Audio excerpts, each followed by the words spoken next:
Welcome to Deacon News. Today we will be learning about fundamental movement skills, in particular the drop punt. Fundamental movement skills are movement patterns that involve various body parts and provide the basis of physical literacy. We will be focusing today on the drop punt. The drop punt is a form of kick and is most commonly used in Australian rules football, rugby, American football, and by a goalkeeper in soccer. Now for a little bit of history.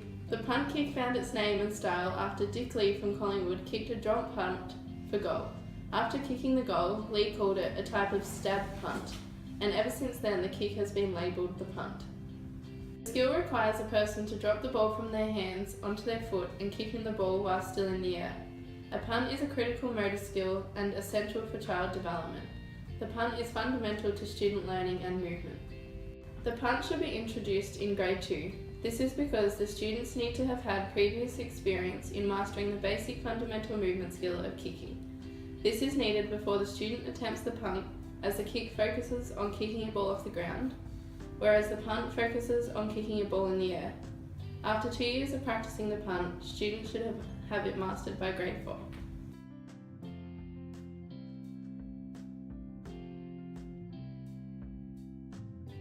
We'll now cross live to Chloe, who is with Buddy Dangerfield in Warm Ponds. Thank you, Bridget. We're so very excited to be here today with 5-time Brownlow medalist, 6-time All-Australian, and twice voted most attractive player in the AFL. Welcome, Buddy. What will you be teaching us today? Well, just to correct you quickly, Chloe, it was actually 3-time most attractive player in the AFL, and I'm here to teach you the drop punt. When teaching this skill to kids, teachers should be prepared for the environment they are in. You don't want kids looking into the sun. It's also really important to stand side on so that the children can see full range of movement through the demonstration. Are there any modifications you could make to equipment to ensure that all developmental levels are being supported? Well, when first learning the drop punt, a soft ball or a balloon are great to use.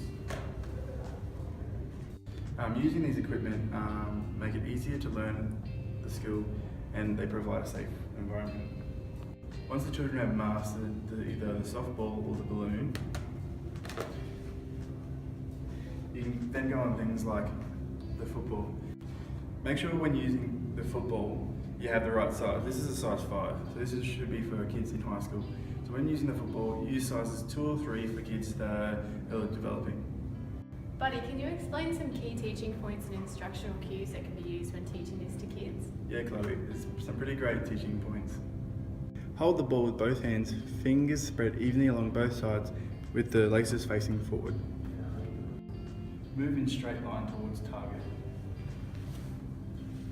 Guide the ball down with one hand. Point your toes towards the target. Follow through straight towards the target. So Buddy, can you now show us how to do the drop punt? Of course, Chloe. There are 8 simple steps when drop punting. Alright, Chloe, make sure your eyes are focused on the ball throughout the punt. So Chloe, make sure the ball is at hip height in front of the punting leg. Just watch me this time. Alright, firstly, you step forward onto your non-punting foot. Bend your knee back or kicking leg. Extend knee and bend hip. Guide the ball down with one hand so it makes contact with the top of the foot.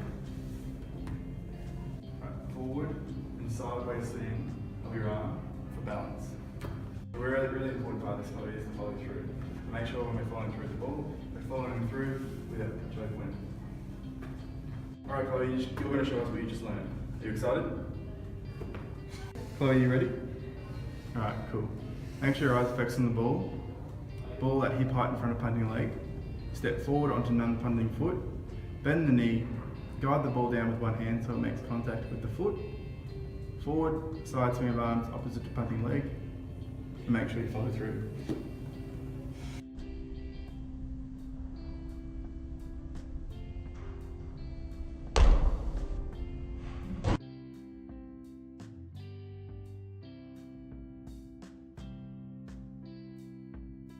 Chloe, that was fantastic. But for some kids at home, what are some common areas they could work on? Good question. So the first one is a restricted or absent backswing. step forward on non-kicking foot. Losing balance when kicking the ball. Not having the eyes on the ball. Not holding the ball correctly. Not following through with kicking leg. Throwing the ball instead of dropping. Hitting the wrong part of the foot or leg. Thank you, buddy, for teaching us that great skill. You've got my vote for most attractive player this year. Thank you, Chloe. Alright, let's go outside and practice our kicking. You keen? Yeah.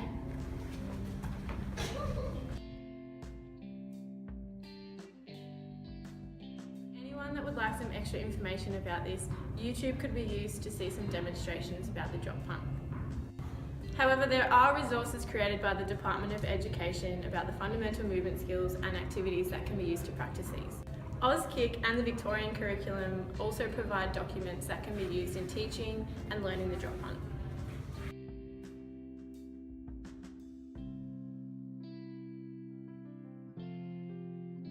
You've got my vote too, buddy. We wish you the best this season. Unfortunately, that's all we've got time for today, folks. See you next week.